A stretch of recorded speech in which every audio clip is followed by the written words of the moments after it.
magpuri sa ating Diyos na buhay. Yes. So, alam ko na sa mga oras na ito, nag-manifest na po yung miracle ng Panginoon sa ating buhay. Sa pamamagitan ng ating pag-worship sa ating Panginoon. I know, may ginawa na ang Panginoon sa ating buhay. Praise God. Hallelujah. So, dumako na po tayo, mag-aaral po tayo ng salita ng Panginoon. So, praise God. At ito po yung napili kong title. So, pursue one thing, sabi ko dito. Pursue, di ba ang ano yan? Tagalog. Intimacy with God. So, dito ko po kinuha sa aklat ng Salmo 27:4.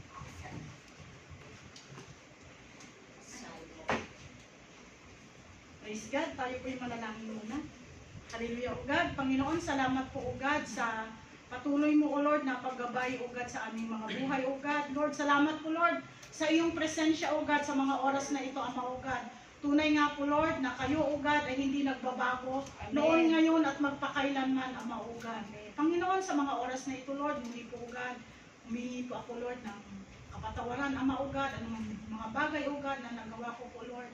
Panginoon, patawad po, Ama, O God. Gayon din po, Lord, hayaan niyo po, Lord, ng mga salita, O God, ay patuloy, O God, na mag-flow, O God, sa aming kalagitnaan, Ama, O God. Holy Spirit, have your way, O God. In Jesus' name, Amen. Lord. Sabi po dito, Psalm 27:4. One thing I ask from the Lord, this only do I seek, that I may dwell in the house of the Lord all the days of my life, to gaze on the beauty of the Lord and to seek Him in His temple. So, praise God, ito po yung sinulat ni Haring David. So, ngayon magpo-focus po tayo kay Haring David. Sinabing napakainam po. Hallelujah. So, naalala po ba ninyo na nung bata pa po tayo, habang lumalaki tayo, sabi ng nanay natin, anong gusto mong maging? Anong gusto mong maging paglaki? So, bata pa po tayo, sinishape na yung mind natin kung ano tayo maging paglaki. Diba? Sabi yung paglaki. But then, minsan, habang lumalaki tayo, nag-iiba yung natin, yung desire natin. Umiiba eh. Praise God. So, yun po ang nangyayari. Minsan, sabi natin, dream ko pumunta sa ganito. Then, nagsisimula ito sa desire. Mag-desire ka muna kasi pag wala kang desire, hindi ka makakarating sa puntahan mo. Pag gusto mong kumain ng masasarap, mag-desire ka muna ng kakainin mo para makain mo yung gusto mong kainin o gusto mo ganito. Desire ka. Kita ko doon sa ganito kasi dinidesire mo rin, nakakain ka.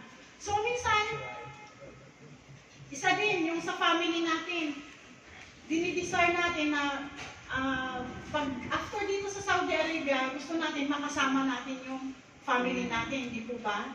Dinidesire po natin yon, or saan man tayong lupalop mapunta, dinidesire natin na tayo yung magkakasama. Minsan, sa relasyon din po, dinidesire din natin na tayo yung magkasama lagi. Husband and wife, lagi magkasama. Mag-boyfriend, ganito, lagi magkasama. Sa telepono kausap, laging hindi na napapatid yung pagkatawag. Di po ba? Sabi po, lagi tayong nagkakaroon ng desire para maano natin. Pero, minsan, yung relationship nag-fail. Kasi ibang desire yung dinidesire. Kaya, yung relasyon na uuwi sa ibang bagay. So, praise God. So, pero, sa dami ng gusto natin sa buhay na mangyari, pero bakit parang walang nangyayari? Dumaan na lang tayo dito sa mundo, mga pagulang natin lahat. Bakit parang walang nangyari sa natin, family, lahat yung natin, bakit ganun lang, lumipas na lang sa mundo, ganun pa rin. So there is one thing, sabi siguro may nakalimutan tayo, sabi niya, there is one thing na nakalimutan. So there is nothing wrong, sabi niya. Wala pong, there is nothing wrong in achieving our goals, but not to the expense of what is necessary or needed. So, marami tayong gusto sa buhay, marami nga dyan, maraming nagpapakamatay kasi kahit gaano man sila kayaman, pero may kulang pa rin. Makita natin ang yaman na nila, lahat kumpleto na. At tingin natin, oy, buti pa sila, ganito, ganyan. Pero may kulang pa rin. Minsan nga, meron pa, meron na si Lorna, si Fe, si Maria, nag-apat pa, mayroon na si Mario. O wala rin naman, walang nangyari. Nakapag-Mario na siya, Mario. Wala pa rin, because there is one thing missing. Sabi nga, may kulang. Sabi po dito, one thing missing. Kaya yun ang hahanapin natin kung ano yung isang bagay na yun. So, ito, one thing. Sabi po dito, pag-aralan natin si Mary. Napag-aralan na natin yan nung naglagay siya ng perfume sa ulo ni God. Yung si Mary at saka si Martha, ito yung nakwento. Si Mary at oo. Sabi ni Martha ni Martha kay Jesus, sabihan mo nga yung kapatid ko, natulungan niya ako dito sa kusina. Sabi niya, pero hindi, si Mary, pinili niya yung isang bagay. Sinabi niya, leave her alone. Jesus said, why are you bothering her? She has done a beautiful thing to me. Kasi si Mary, hindi siya nag-worry doon sa piniprepare. Kundi, doon siya lumapit kay Jesus, nakinig ng salita ng Panginoon. So makita natin, during that time, yung mga lalaki lang ang pwedeng makasama ng mga rabbi, disciple, mga disciple, o yung mga teacher, sila lang. Pero, mapalad po itong mga babae na to, nakasama nila si Jesus Christ. Nakasama nila si Jesus Christ that time. So, sabi sa kanya, leave her alone. Jesus said, why are you bothering her? She has done a beautiful thing to me. Sabi niya, Martha, Martha, why are you worried, troubled about many things? But one thing is needed. Sabi niya, but one thing is needed. And Mary has chosen the good part, which will not be taken away from her. So, pinili niya yung isang bagay. Pumunta siya doon sa feet ni Jesus upang makinig ng kanyang salita. Ayan na. She did what she could. She poured perfume on my body beforehand to prepare for my burial. Truly, I tell you, wherever the gospel is preached throughout the world, what she has done will also be told in memory of her. So, tingnan niyo yung niya, kasi inuuna niya yung one thing eh. One thing na yun. Praise God. Si Haring David din po, sa Psalm 27:4, one thing have asked from the Lord. So, yan po yung natin, yan po yung yung sinabi niya, one thing I asked from the Lord, is only do I seek that I may dwell in the house of the Lord all the days of my life, to gaze on the beauty of the Lord and to seek Him in His temple. So, yun lang ang ninais ni Haring David. Ask, seek, and I may dwell in the house, that I may dwell in the house of the Lord all the days of my life. Sana ganun din yung natin, yung prayer natin, to be with Him all the days of our lives. Di ba? Huwag na tayong bibitiw. Natikman na natin yung kabutihan ng Panginoon. Huwag na tayong bibitiw. Minsan, po natin, i-desire po natin na kahit tayo yung madapa, kahit tayo yung mag-fail, i-desire po natin na hanapin pa rin ang Panginoon. Balik tayo sa Kanya. Kasi, lahat naman, wala namang nakaabot sa pamantayan ng Diyos. Lahat tayo nagkasana. So, walang perfect. Kahit si David, siya nga, ang dami niyang concubines, 18 ata yun. So, dami din siya may anak. But then, Oh, mas marami si Solomon. David was not perfect. Nalaglag din siya sa ano niya. Kasi nalaglag siya dahil nakalimutan niya yung one thing. Diba? Kalimutan niya yung isang bagay eh. Amen. Oh, kaya wag nating kalimutan yung isang bagay na yun. Ayan. Isang bagay na yan. So, but then si David, create niya yung nung nagpakumbaba na siya, ayaw niya nang balikan yun. Wag na nating balikan yun kasi nagano na siya eh, create in me a clean heart and renew a right spirit within me. Cast me not away from your presence, O God, and renew a right spirit within me. So, huwag na tayong bumalik sa dati kasi may pagpapala kung tayo nagpapakumbaba at humihingi ng kapatawaran sa ating Diyos na buhay. Amen. I-admit natin kasi wala naman ding mawawala eh. Kung kasala tayo, huwag tayong mahiya kay God. Kasi God is a forgiving God. So, praise God. So, alam po natin na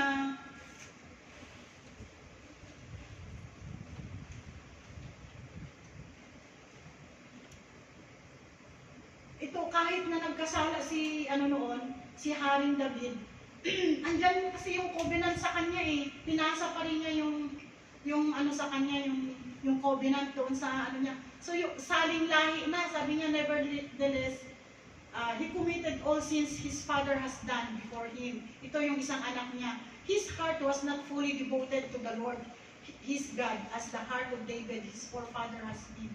Nevertheless, for David's sake, the Lord his God gave him a lamp in Jerusalem by raising up a son to succeed him and by making Jerusalem strong. So, saling lahi yung ano niya, yung ginawa ng ano sa kanya, ng kahit sabihin mong nagkasala sila, andyan pa rin yung faithfulness ng Panginoon na ikip niya yung covenant sa mga anak niya. So, tuloy-tuloy po yun. Yung ano na yan, yung covenant, wag lang natin i-break yung covenant na yan. Tayo po, mayroon din po tayong covenant sa ating Panginoon, di ba? Praise God. For David had done what was right in the eyes of the Lord and had not failed to keep any of the Lord's command all the days of his life, except in the case of Uriah and Hittite. Praise God. Sabi po dito, di po masamang yumaman. So, ang yaman, sumikat ka man ay hindi po masaya, hindi po masaya. Ang problema natin ngayon, minsan kahit patay na yung tao, nagpapakasal doon sa burol, gano'n, hindi naman natin inaano yon kasi choice nila yon magpapakasal sa burol kahit patay na. Wala ng buhay yon. So, papakasal. So, sabi po ni Jesus, sabi niya po dito na yung blessing, ganito yan. If you have all the blessings, if you don't have life, wala rin kwenta yun. Kasi sinabi niya sa John 14:6, I am the way, the truth, and the life. No one comes to the Father except through me. So, Jesus said, I am the way, the truth, and the life. Life. Tingnan natin yung life dyan. Yung life na, hindi lang yung life na pansamantala, kundi life na magdadala sa atin sa buhay na walang hanggan. So, praise God, sinabi po dito, kaya need to find out what is that one thing na sinasabi ni Jesus sa John 14:6. Life. Yung life na buhay na walang hanggan. Yung nagbibigay sa atin, magdadala sa atin tungo sa eternal life. Yun po ang ano niya dyan. So, napakainam po yung life na ino-offer sa atin ng Panginoon. Itong mga bagay na to nandito sa kapaligiran natin ay temporary to, hindi ito mawawala ito, matitipok ng apoy, mawawala. Ito po yung hanapin natin itong life na to. So, sinabi po sa John 10:10, the thief comes only to steal and to kill and destroy. I have come that they might have life and have it more abundantly, or have it to the full. So, Ano ba yung life na nais ng Panginoon sa atin? Abundant. Abundant ang gusto ng Panginoon sa atin. So, sabi ko dito na paano ba tayo magkaroon ng abundant life? Sabi niya, si Haring David nga, yun nga ang lagi niyang sinasabi, one thing I desire. Yung desire ng Panginoon niya sa Panginoon na ano siya, isip niya ang Panginoon.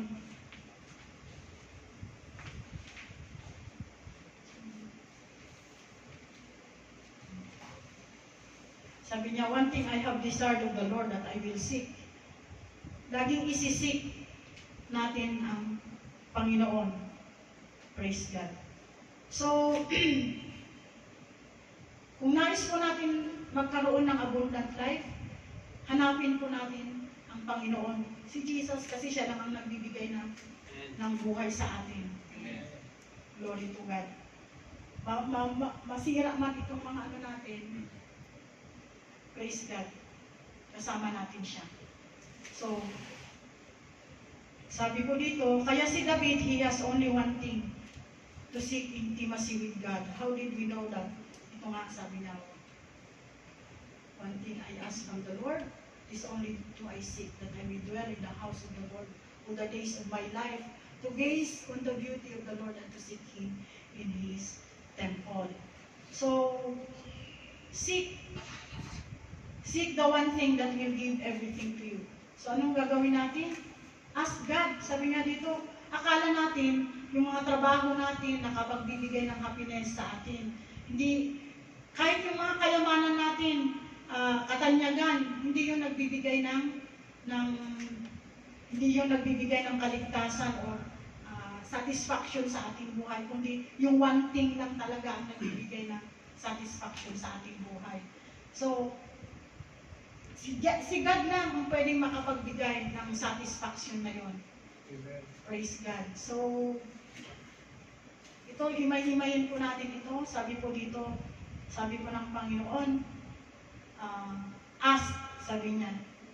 One thing I ask from the Lord, ask, sabi niya. Ask. Huwag tayong mahiyang humingi kay God. Lumapit sa Kanya, sabi niya. So I say to you, ask and it will be given to you. Seek and you will find. Knock and the door will be opened to you. For everyone who asks, receives. The one who seeks, finds.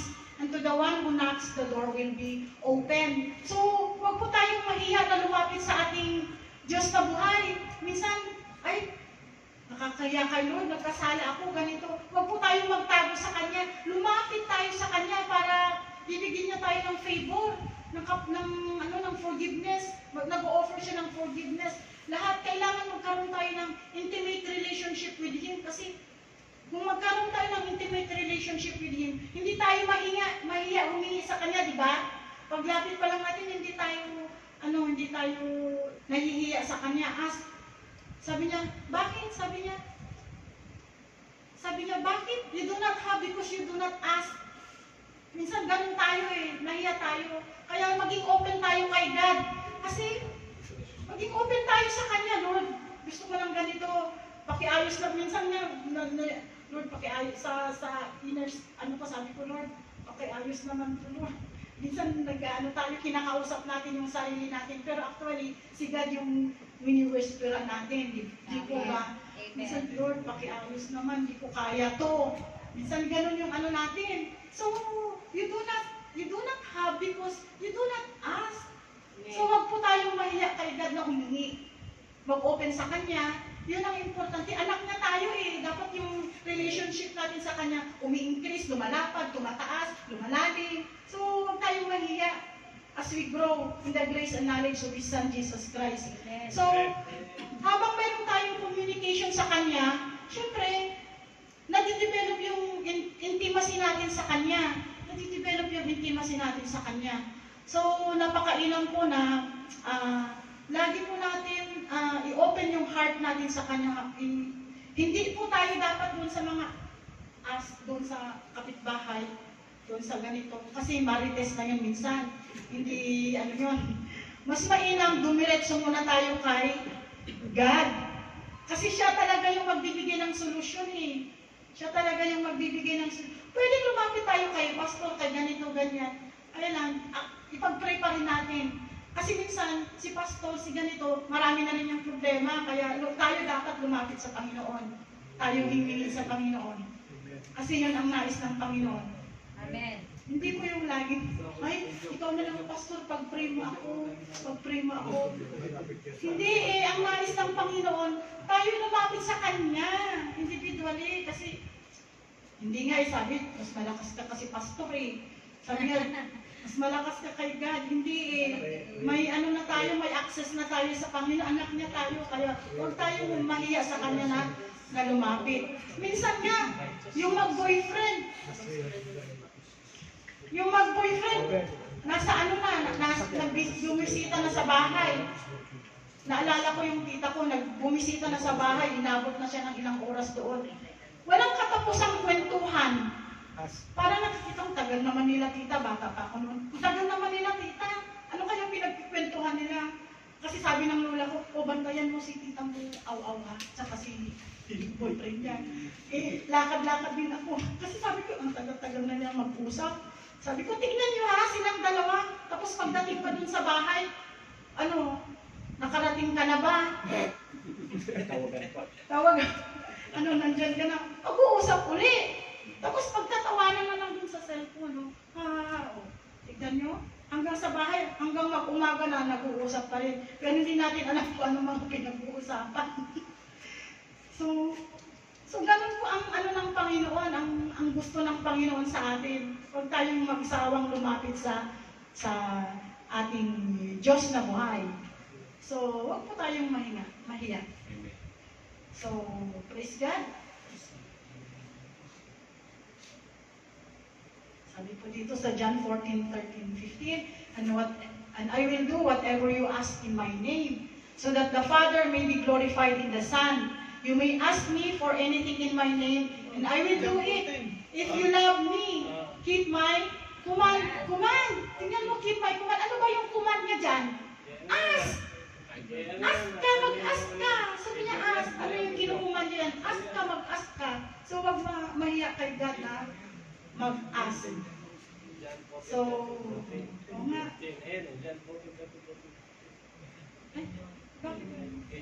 Praise God. So, dito naman tayo sa seek.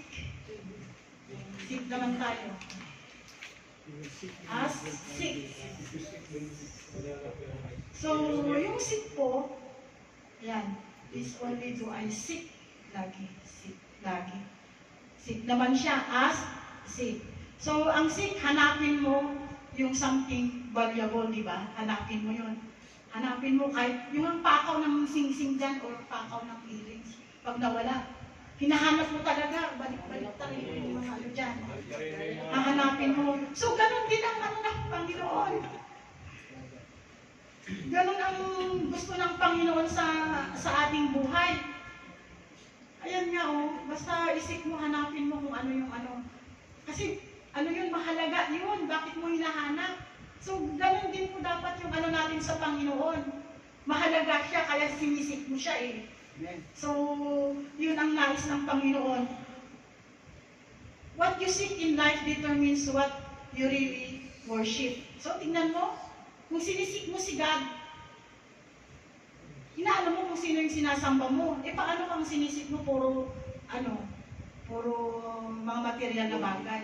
So, kakaiba, di ba? Iba yung iba yung mundo mo. Hindi si God ang hinahanap mo, kundi yung mga gold, mga kung ano-ano dyan. So, hindi naman masama na maging mayaman kasi ano din ang Panginoon yun bilang anak niya. Praise God. So, sabi po dito sa Matthew 6:32-33, medyo mahaba po ha? Alam niyo to. Sabi niya, do not worry about your life, what you will eat, what you will drink, about your body, what you will put on.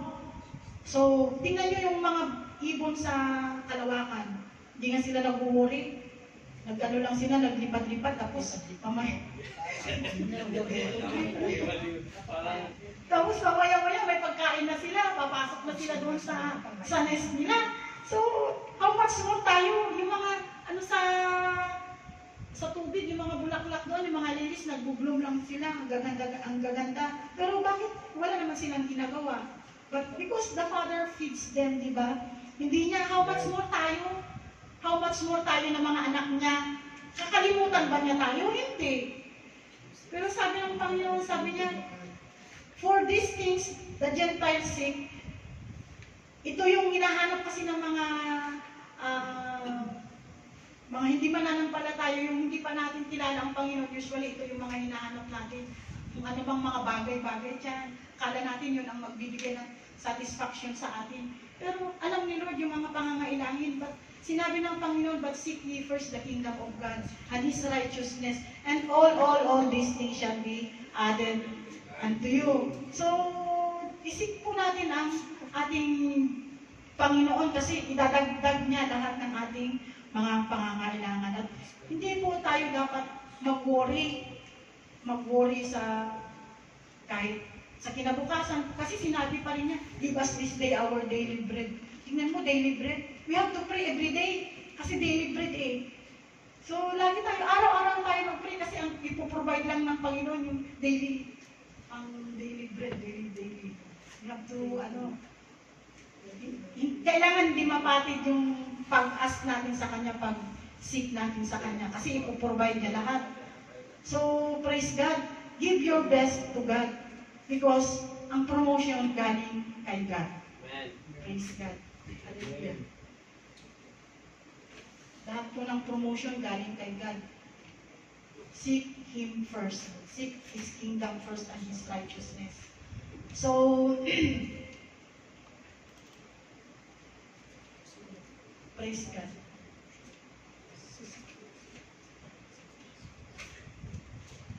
Minsan, wala po tayong satisfaction sa buhay because hindi tayo nagugutom, hindi natin sinisik, we never hungry with God. Hindi natin siya hinahanap. Minsan yun, walang satisfaction.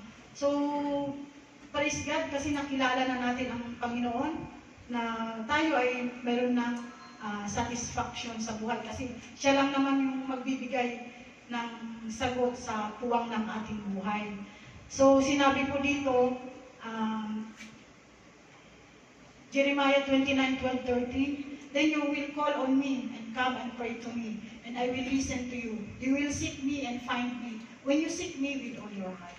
So, you will find Him if you will seek Him with all your heart. So, praise God. Hallelujah. Kailangan lagi po tayong excited na dumalo sa mga gawain. Hindi po yung, ay, naku, Friday na naman. Friday na naman. So, inaantok pa ako. Huwag po ganun ang attitude natin. Dapat po, excited tayo na ma-encounter na naman natin ang Panginoon. Yun po dapat ang natin. Naku, sinatamad ako, maglalaba pa ako. Na natin yan, i-believe na natin, anak tayo ng Diyos.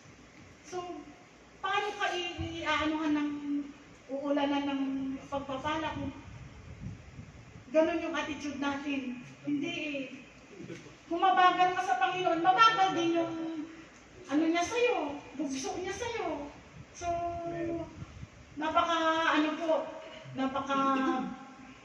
importante po yung hanapin natin ang Panginoon. Naalala ko po si Haring David kasi nagkaroon po siya ng murder at saka adultery. So, inano po siya, nagtago ata siya sa isang hinahanap siya. Then, nung nakita na siya, nagkunwari siyang balin. Kunwari siyang balin, nagbaling-baliwan siya. So, sabi, hindi na siya hinuli. So, sabi niya, napakabuti mo, Panginoon. Sabi niya, ngayon naranasan ko yung talagang naramdaman niya yung goodness ng Panginoon sa kanyang buhay. Ganon din sa ating buhay. Minsan, wala tayo sa pero pinaparamdam natin. Pinaparamdam ng Diyos yung pag-ibig niya sa atin. So, huwag tayong lumayo sa kabutihan ng Diyos. Nasubukan natin, naramdaman na natin, naranasan na natin ang kabutihan ng Diyos. Huwag na tayong umurong, forward pa rin tayo. Sayang yung panahon na in-spend mo dito sa, in-spend natin sa Kanya. Huwag natin sayangin yun. Huwag natin sayangin yung mga panahon na yun. Balik tayo kay God. Yun ang importante sa Lord. So finally, sabi po dito, na.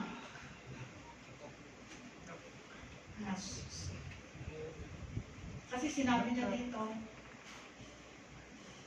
that I may dwell in the house of the Lord. So bago ka papasok sa house ni Lord, mag-knock ka muna. So kaya may natin tayo dyan. So, knocking is a picture of your desire to get in. Knocking is a picture of your desire to get in. So, bago ka mag-dwell sa house ni Lord, mag-knock ka muna. Sabi niya. So, magpursige tayo na desire to get in. Yun po yung ano natin. So, sa panahon ngayon, sabi niya nga we are all, lahat po tayo nasa battleground. Dito sa inaanohan natin, ginagalawan natin dito sa mundo, lagi tayong nagfa-fight for life. Sabi ko, kulang itong ano na to, yung pera, saan na naman ako kukuha? Ganito, kulang yung pang-tuition, saan na naman? Lahat po na napalibutan po tayo ng mga bagay dito sa mundo na kung saan tayo laging nakikipag-battle, saan hahanapin, paano ba natin ma-restore yung relationship natin, kung sino man yung mga nagkakaroon ng ano dyan, yun po laging hinahanap natin sa ano natin, sa heart natin. Paano ko ba aayusin itong problemang to? Parang ang hirap. Pag titingnan mo, parang ang hirap. Hindi eh. But then, maging ano po tayo sa Panginoon, lumapit po tayo sa Panginoon. Huwag tayong mahiya sa Kanya. Yun ang importante sa Kanya. At tayo ay bibigyan niya ng kapahingaan. We will find rest sa presensya ng Panginoon. So, kung makapasok na tayo sa Kanya, sabi niya, but those who delight in the law of the Lord, who meditates it, is slow day and night. Praise God. So, pag nakapasok na tayo sa house of the Lord, nakapasok na tayo sa presensya ng Panginoon, sabi ko dito,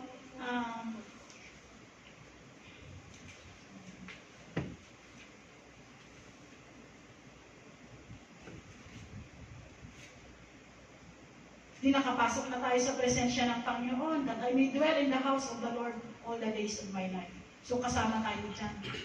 Sapagkat tinanggap na natin ang ating Panginoong Diyos na buhay at siya na yung nagpo-control sa ating buhay ngayon. So, nakapasok na tayo sa ng Panginoon all the days of our lives. Magpatuloy lang po tayo sa Kanya. Huwag po natin kakalimutan yung isang bagay. Kasi baka mahalingat tayo, makakalimutan natin yung one thing. Mawawala tayo sa presensya ng Panginoon. So, pag nakapasok na tayo sa Kanya, sabi po dito, to behold the beauty of the Lord. So, pag nasa presensya ka na niya, lahat ng mga bagay na nakikita mo, nangyayari sa'yo, na-appreciate mo na. Di po ba? Na-appreciate mo na kung ano yung mga nangyayaring, naiintindihan mo na bakit nangyari ito. Ayan pala, mayroong para hindi ka mapahamak, nililihis ka niya. So, maintindihan mo na kung ano yung mga plano ng Panginoon sa ating buhay. Pero, ang Panginoon, ang ano niya, tayo'y mapabuti, laging mapabuti. Yun lagi ang ano niya sa atin. Minsan tayo, iniisip natin, ano ba to? Ano ba itong nadaanan ko, ganito, ganyan. Hindi eh, inaayos lang tayo ng Panginoon. Sabi nga po dito, the Lord is my light and my salvation. Whom shall I fear? The Lord is the stronghold of my life. Whom shall I be afraid? So, ang Panginoon na natin, siya na yung light ng ating salvation. Hindi na tayo dapat matakot. So, napakainam po na, di ba kung naka-off lahat yung ilaw, minsan sa pupuntahan natin natatakot tayo. Kasi walang ilaw, tapos may marinig ka pang mga paniki, ganun. Nakakatakot yung tipo pa. Pero, alam niyo ba, kung sino yung may gusto sa dilim, sino ba yung mga may gusto sa dilim? Yung mga magnanakaw, yung mga gumagawa ng kasamaan. But then, tayo, ang gusto natin, yung nasa light na tayo. Napakahirap kung nandoon tayo sa kasamaan, gumagawa ng mga bagay sa kadiliman. So, sabi nga, yun nga, the Lord is my light and my salvation. Our God is with us. Our God is with me. So, praise God. When Jesus spoke again to the people, He said, I am the light of the world. Whoever follows me will never walk in darkness, but we will have the light of life. So, napakainam po. Now, this is the sabi po dito, when the wicked advance against me to devour me, it is my enemies and my foes who will stumble and fall. Though an army besiege me, my heart will not fear. Though war break out against me, even then I will be confident. So, anak tayo ng Diyos, huwag tayong no weapon forms against us shall prosper, di po ba? Sabi ng Panginoon sa atin. We are covered by the blood of the Lamb. So, lumapit po tayo sa Panginoon at nandyan po yung maging po tayo sa Kanya. Ayusin po natin yung relasyon natin sa Kanya. I-increase po natin yung pagsik sa Kanya. Pagsik sa Kanya. Kasi marami pa siyang ibibigay sa atin, ipapakita sa atin na hindi pa natin nalalaman. So, let's continue to seek ang Panginoon. Naalala po niya, sabi niya, sabi po dito, splendor and majesty are before Him. Strength and glory are in His sanctuary. So tingnan niyo naman ang Panginoon, splendor and majesty are before Him. Strength and glory are in His sanctuary. Hallelujah. So napaka-inam po na ang Panginoon, siya yung Panginoon natin na ating pupurihin magpakailanman. So, ano ba yung mga dapat natin sa Kanya? I-offer natin sa Kanya. Sinabi po dito, therefore I urge you, brothers and sisters, in view of God's mercy, to offer your bodies as a living sacrifice, holy and pleasing to God. This is true and proper worship. So, yung buhay natin, bigay na natin kay God. Kasi, sabi nga ni Haring David, I will not offer anything that cost me nothing. So, anak tayo ng Diyos, ibigay natin yung sa Kanya, yung the best sa Kanya. Kasi naalala niyo si Mary nga, na-realize niya na she is willing to give yung pagkamahal na oil, yung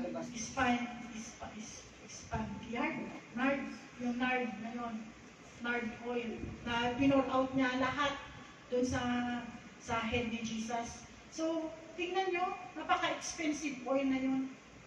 Pero sabi ng mga, ang mahal-mahal niyan, sabi ng mga nakakita doon sa tagpo na yun. Si Mary, hindi niya yun, kahit gaano kamahal, pinor out niya yung oil na yun sa ulo ni Jesus. Hallelujah. Praise God. So sabi ni David, I will not offer anything that cost me nothing.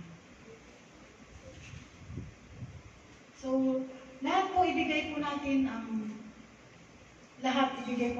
surrender po natin lahat ang mga bagay sa ating buhay sa Panginoon. Kasi siya lang naman din ang magbibigay ng solusyon sa lahat ng ating mga suliranin. Hindi natin kaya yan, mga suliranin na yan.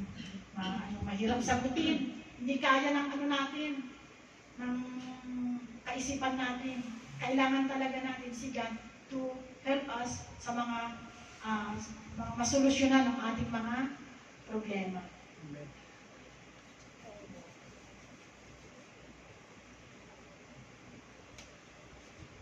Praise God. So,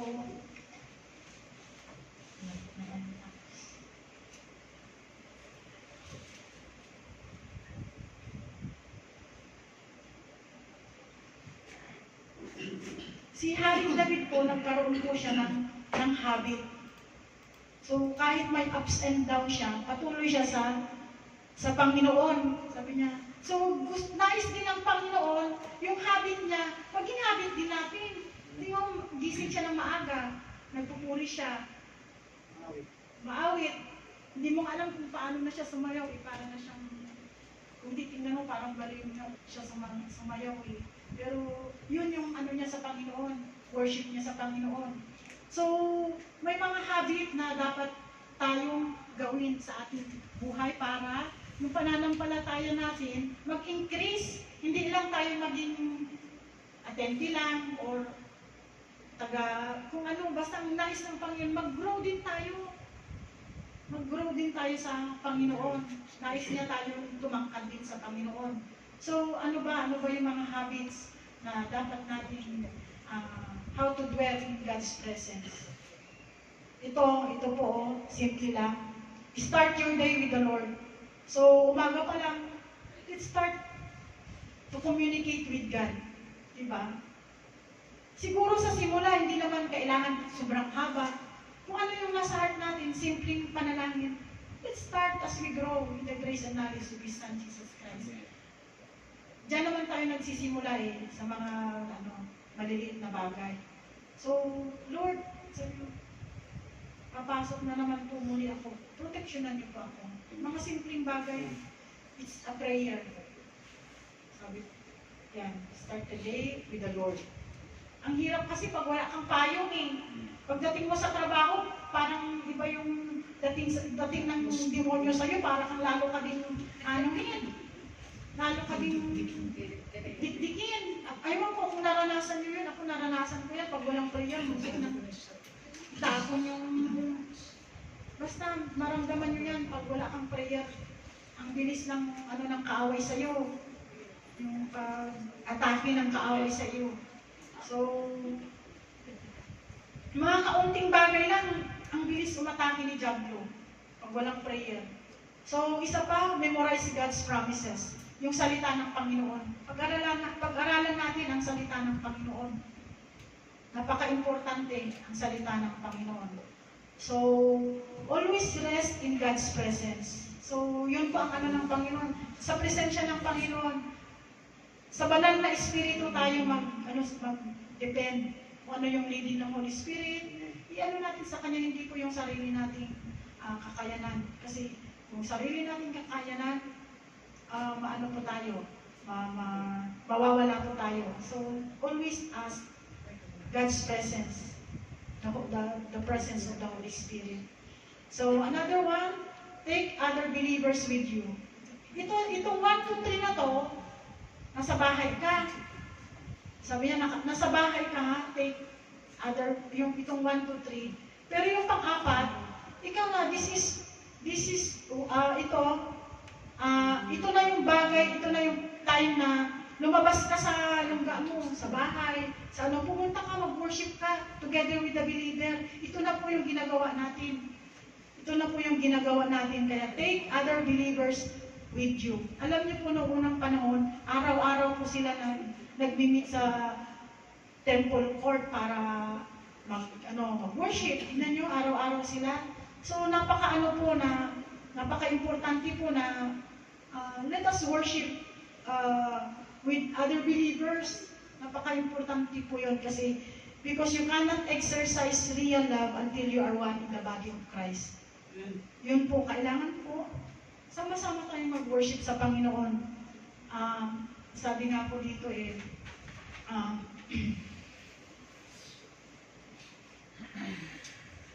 sa John 13:34, basahin ko. Napaka-importante po yung may fellowship tayo sa bawat isa. Yun nga pong pag-recognize lang sa mga bago or hindi lang bago tayo na kinamayan mo. It's a worship. Worship na yun sa Panginoon. Ina-acknowledge mo na siya ay kapatid mo. Siya ay makipag-worship din sa Diyos na buhay. So, napakahalaga po na welcome po natin ang bawat isa. Amen. Kasi pag-ibig pa rin tayo. Sinabi ko dito sa John 13:34-35, kasi sinabi niya dito, "A new commandment I give you, that you love one another as I have loved you, that you also love one another." 35, "But this all will know that you are my disciples if you have love for one another." So, malalaman ng mga tunay nga na ikaw ay disipulo ni Kristo kung mayroon kang pag-ibig, mayroon tayo pag-ibig sa bawat isa. So, praise God. Yun lamang po ang mensahe ng Panginoon. So, anong gagawin natin? Ask, seek, and knock. Napakasimple. Ask, seek, And knock. Ayun na, si Haring David kasi yun ang niya bago siya nakapasok sa presensya ng Panginoon. Knock ka muna bago ka pumasok. Praise God. So, ask pa rin yun. ASK. Ask. ASK. Ask, seek, and knock. So, hindi na natin makalimutan yan. May acronyms na tayo. ASK. Hallelujah. So, praise God. Dito po nagtatapos ang salita ng Panginoon. Hallelujah. Tayo po'y manalangin. Thank God. Panginoon, salamat po, Ama Ugad, sa inyong maikling mensahe, Ama Ugad. Tunay nga po, Lord, na ang inyong mga salita, Ugad, ay patuloy, Ama Ugad, na nagtuturo sa amin, nagtatransform, Ugad, sa aming mga puso, Ama Ugad. Panginoon, anuman po, Lord, yung mga bagay, Ugad, na hindi pa po namin nalalaman, Ugad, sa tungkol sa inyong kaharian, Ama Ugad. We pray, Ugad, as we grow, Ugad, Lord, in the grace and knowledge of your Son, Jesus Christ, ay mahahanap po namin, Ama Ugad. Panginoon, salamat po, Ugad, at sa aming pang-araw-araw, Ugad, na pamumuhay. I pray, Ugad, na lagi po, Ugad, banal na Espiritu, gabayan niyo po kami, at convict niyo po kami, Ugad, sa lahat ng bagay, Ugad. Kung nakakagawa man po kami ng hindi maganda, Lord, let your mighty convictions, Ugad, be upon us, Ama Ugad. Panginoon, hayaan niyo din po ang Ama Ugad na ibigay niyo po yung desire sa amin na patuloy, Ugad, na mag-ask sa inyo, mag-seek sa inyo, at mag-knock sa inyo, Ama Ugad. Panginoon, salamat po, Ugad, at kayo, Ugad, ang Panginoon namin, O Lord, na tinataas, Ugad, sa aming buhay. Ito po, Ugad, ang aming panalangin. In Jesus' name, Amen. Amen.